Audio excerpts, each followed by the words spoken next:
Hello everyone, and let's get back to the channel with one more very interesting video. Today I'm going to teach you an extremely popular and very strong system with the white pieces. It's called Jobava London. It became very popular like last 4 or 5 years, especially. It's not that it was unknown in the past, but somehow Jobava, who at that time was on his top, just introduced it into practice and start playing it. It's very nice attacking system for white. It's full of interesting attacking ideas, and what you're about to see is not only going to be like one system, and let me just teach you how to play against like G6 systems, but also system with so nice attacking and smooth plans. So let's immediately begin with it and enjoy in this. There are two ways of getting the system. So after d4, knight f6, of course, this is when you're white. Knight c3, it's better to go into those type of positions when you play knight c3, because majority of these guys will play d5.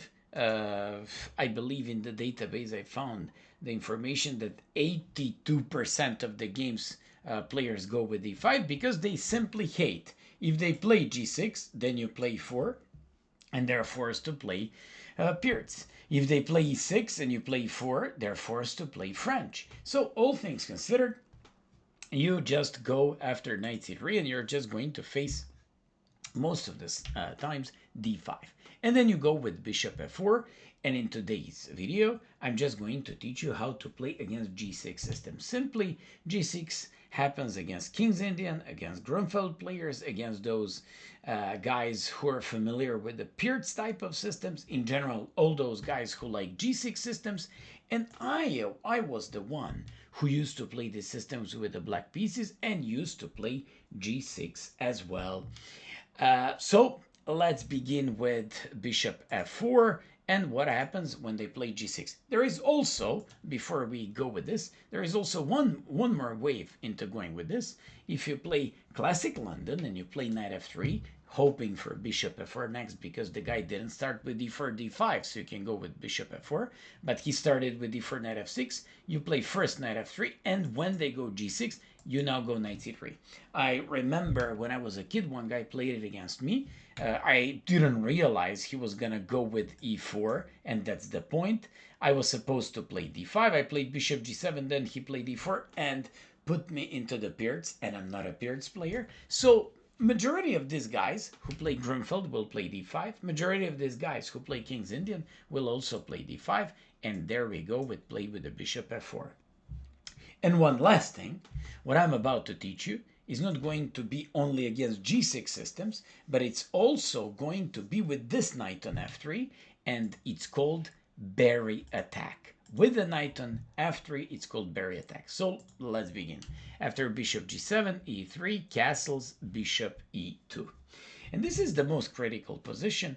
What I like about this position for white is the fact that this guy already has like 4 minor pieces developed. Knight, knight, bishop, and bishop. And everything looks so cool for white in this line, unless black goes with the only and the main move c5. I was checking like percentage of the games that go with that. Only 30% of the games they play c5.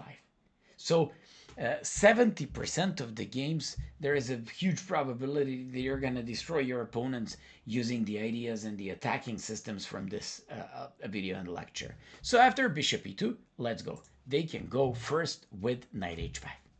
Knight h5 makes so much sense, like, hey man, I want to kill your London bishop on f4, and you just say, well, just dream on, baby. So you just play bishop g5 and say, no, I'm not gonna give it to you. He says, yes, I'm gonna get it. You say, no, I'm not gonna give it.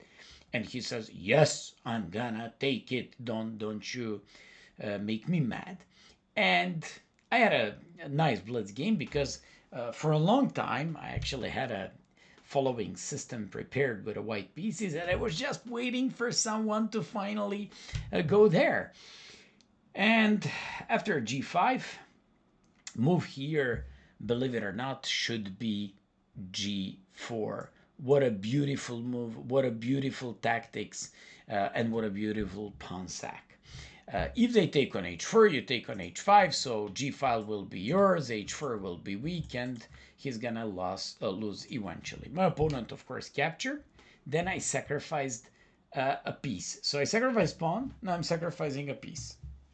And after knight g5, if they take here, I take here, and I take on h5, and I should be easily winning, bringing both of my heavy pieces onto the g file, rook g1, queen g4. And when they play bishop e2, queen e2, g takes, queen h5, my opponent played like this, and soon after I mated him and I won a game like this. What a lovely piece of tactics. So once again, knight h5, bishop g5, and on g5 you go with the beautiful g4 thing. Then lots of guys play knight bd7. First of all, I don't see why would you misplace your light square bishop and block it like this. Second thing, definitely your knight deserves a lot more than this. I mean, why would you put it on d7 if you can play c5 and knight c6? But lots of guys show tendency of playing these boring moves, and of course, h4, let's go. We want to attack these guys. So here I'm interested in jumping with my knight on e5 in order to, by this battery, support h5 breaks along the h file. So when they play h5, and the majority of these guys will do that, you play knight e5. And now I'm interested in something else. I want to play queen d2, long castle, f3, and g4. So just like I told you, I'm teaching you how to play Jobava London system against g6 systems, and I'm also teaching you how to play Barry attack.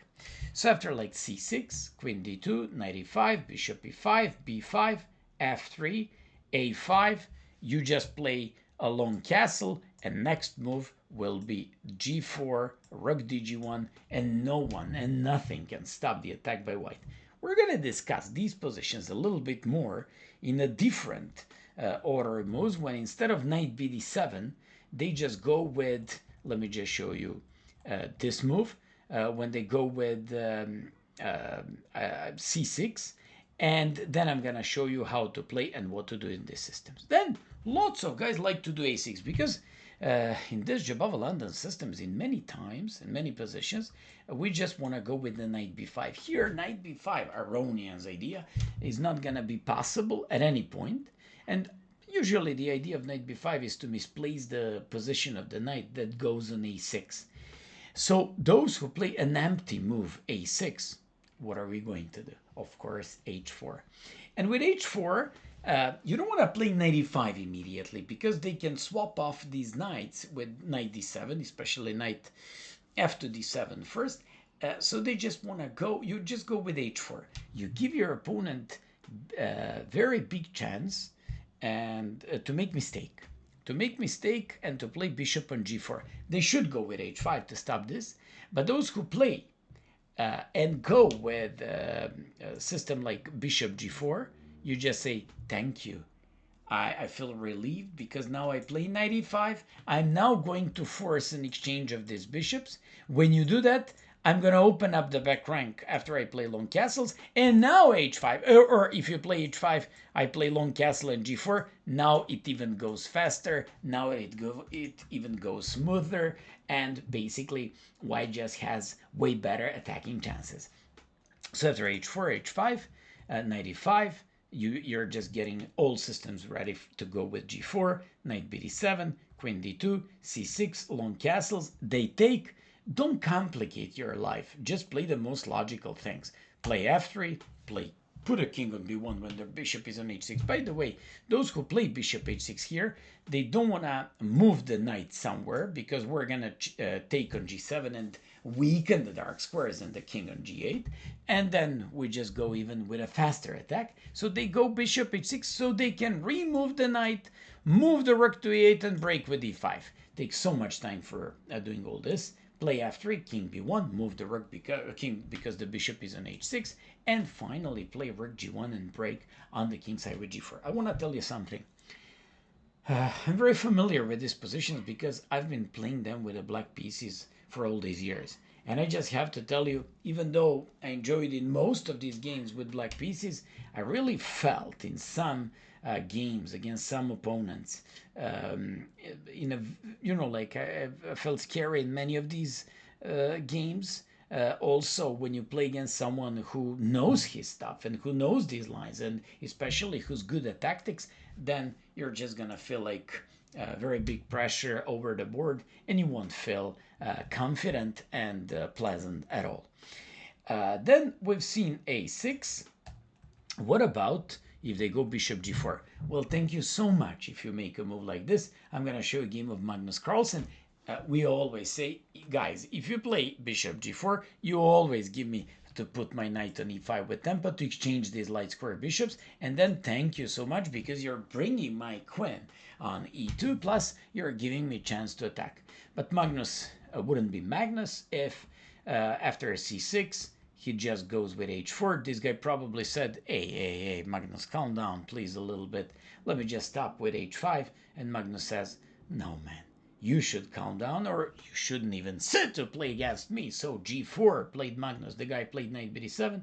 Magnus played f3, solidifying. That's typical Magnus Carlsen. He just, like launches the attack, and all of a sudden he says, okay, calm down, I'm gonna crush you, just be patient. So this guy played e6. Long castles, queen e7, rook dg1. By the way, this guy is one of the best Asian players. Salam Al Saleh, a very strong player, a very strong attacking player, but here he just got demolished after rook dg1. H takes, f takes, knight e5, bishop e5, knight e7, Magnus captured, played g5, and then played e4. And just like you see, he won this game. Took him to 20, actually 16 more moves to win this game, but just like you see, he's the one in the driver's seat. He's the one who's got a possession of the center. He wants to probably at some point break with h5 and do the attack on the king side, and eventually Magnus Carlsen won the game. So any bishop g4 at any point, you just face with knight e5. Thank you for exchanging and swapping of the light square bishops. You just brought my queen to e2. You just open up the back rank so I can make long castle. When I make the long castle, I can easier break on the king side, cope with g4 and rook dg1. Then there's a line with b6. Even Kasparov, when he was younger, played a game like this. The point of b6 is to either go with bishop b7, bishop a6, or in most of these lines to go and to break in the center with c5. Some players who are unfamiliar with the theory, they simply feel that going with direct c5 could be dangerous because of d takes c5, and they just want to support it by playing b6 first. You go h4, what else? Because you know our system. If they play bishop g4, we're just gonna face it with knight e5, and then our attack comes even faster. Then you say, but I don't want to face it. Then you say, okay, man, you're mine. I'm gonna play this. My next two moves would be a long castle followed by a rook d to g1, and get ready to get crushed. Your king is weak, and g-file will be mine. So instead of bishop g4, they go h5. Of course, knight e5, and take a look at this game because this is a correspondence game. I very much like it. c5, white doesn't want to wait. C takes, takes, and now he says, okay, thank you so much. You just took on g4. You're about to, actually, I'm about to open the h-file by pushing my pawn to h5. He played queen d2, bishop f5, played h5, and after knight h5 went for bishop h6, and I don't want to bother you. Here I'm just to giving you ideas. The guy played e6, took on g4, played long castles, played rook d, g1. Take a look at this. I really enjoy.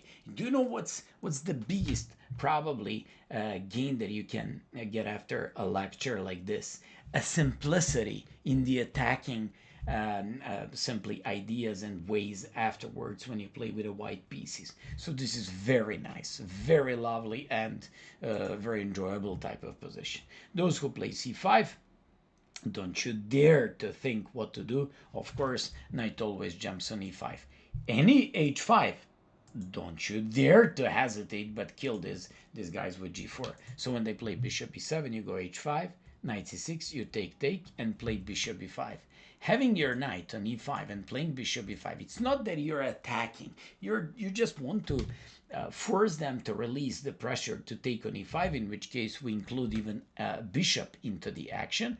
But more importantly, by playing bishop b5 and moving this bishop from e2, look at this, it was here, so the queen couldn't get there. When you play bishop e5 with the tempo, you attack the knight and getting a possibility to use the lifting queen, a lifting over the third rank queen after queen h3. After rook c8, you don't give up knight, because knight is such a nice piece and it simply keeps black being cramped. So bishop takes c6, queen f3, c takes, bishop d7, not allowing queen h3, and g4.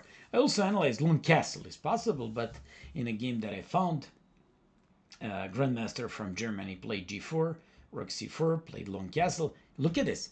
The guy is even ready to give up an exchange at a cost of some, I don't know, like air, space to breathe, but we won't let it happen.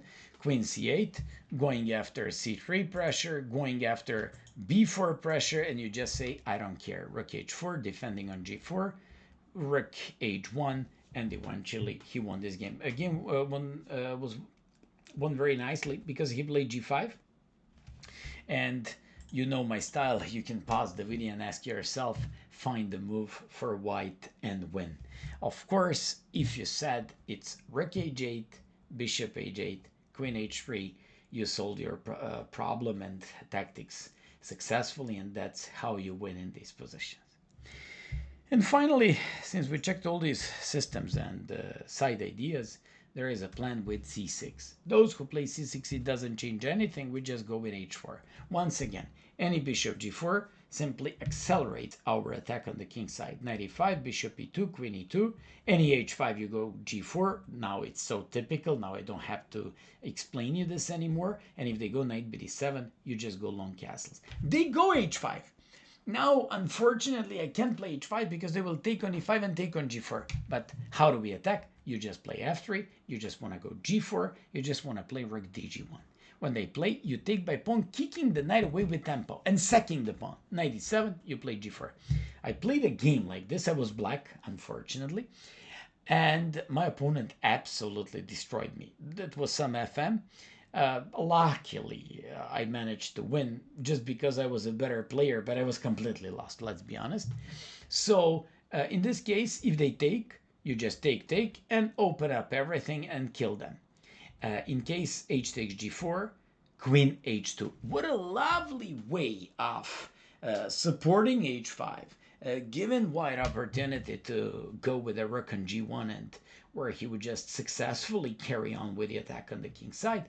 I very much enjoyed this type of game. You're also over supporting the e5 pawn on top of all that, and queen on h2 works just perfectly fine.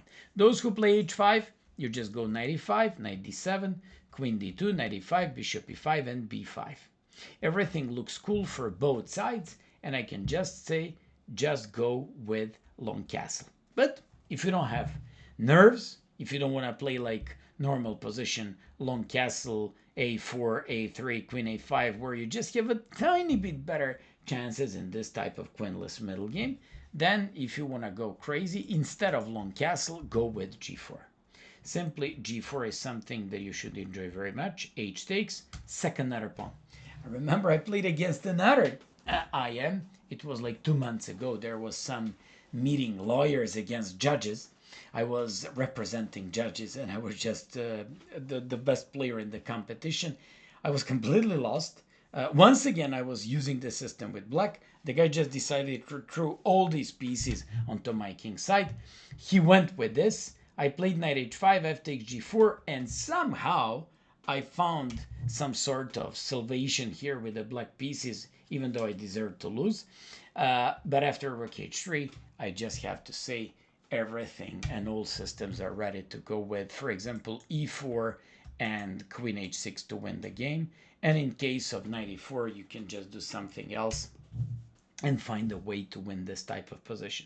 King on g8 simply stands weak. Dark squares around the king are weak. H file is open, and this could be a very, very interesting position for white to to carry on with the attack. All things considered, those 30% of the games that you should face against better guys, those would be against c5. Those who do c5, they either luckily sack the pawn or they just know their stuff. So when they go with c5, I can suggest two lines. Main is 95, but if you play d takes c5, queen a5, you can play knight to d2, which is a very lovely plan. And after queen c5, knight to b3, and after queen b6, I analyze these positions a lot. You can play positionally a4, chasing that queen away with a5 and just controlling the center and playing quite a nice game. Although, if you want to go in my typical crazy style, then you can just go with g4. I want to play g5. I want to go after the pawn on d5. In my opinion, they gotta go with e6. Then you should be going with bishop e5, knight c6, and then some knight b5 gives you some interesting tactics on the dark squares against these pieces. That's very interesting. If you don't like anything, you can just keep repeating and attacking this queen, and it's perpetual attack against the queen, and they just have to repeat the moves and to make a draw.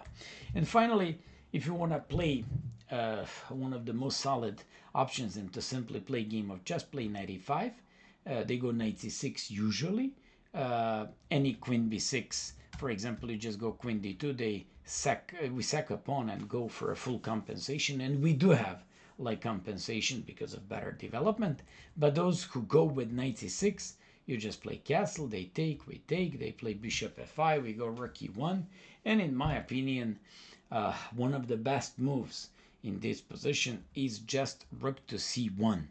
Rook to c1 because we would like to move this knight away from c3, not to have hanging pawn on c2, not to face any knight before, not to face any pressure by bishop f5 and rook c8, and to move this knight from c3 so we could simply go with c3 afterwards.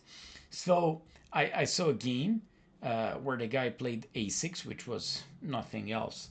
Bishop f3, but normal developing move, e6, queen d2, a3, h5, bishop g5, and somehow, after knight e2, c3, bishop f4, and knight g3, I have to say that I see slowly but surely pressure by white in this game. He managed to win this game, and after bishop g4, captured, knight here, coming back here, played like this, and played after f3 and found a way in this pretty normal position to simply play and to attack this game. This guy blundered, but I really have to say that doubling your pieces along the f file, a possibility to go with h4 and h5 afterwards, weakening the king, really looks very prosperous for white. And then rook c1, knight e5, bishop d takes e5, knight e4, you just win the pawn, e6, knight to a3, queen b6, and I just have to say that here we can see some brief ideas with winning a pawns like this, but objectively speaking, with a perfect play, black should be able to equalize eventually. Hope that you enjoyed in this short lecture about Jobava London systems against g6 positions. Once again, this was very useful for you if you just learned. So I was talking about Jobava London against g6, and it's going to be very useful for you how to attack those who play some sidelines, and if they decide to go with the main idea afterwards with c5 after they play bishop g7 and short castle. I just gave you some interesting at least ideas what to do with white pieces and how to actually get a decent chances on pushing for at least slight advantage. In all other variations, it's simply complete destruction, and white should be a lot better. Enjoy and subscribe and like, and of course, call your friends on the channel. All the best.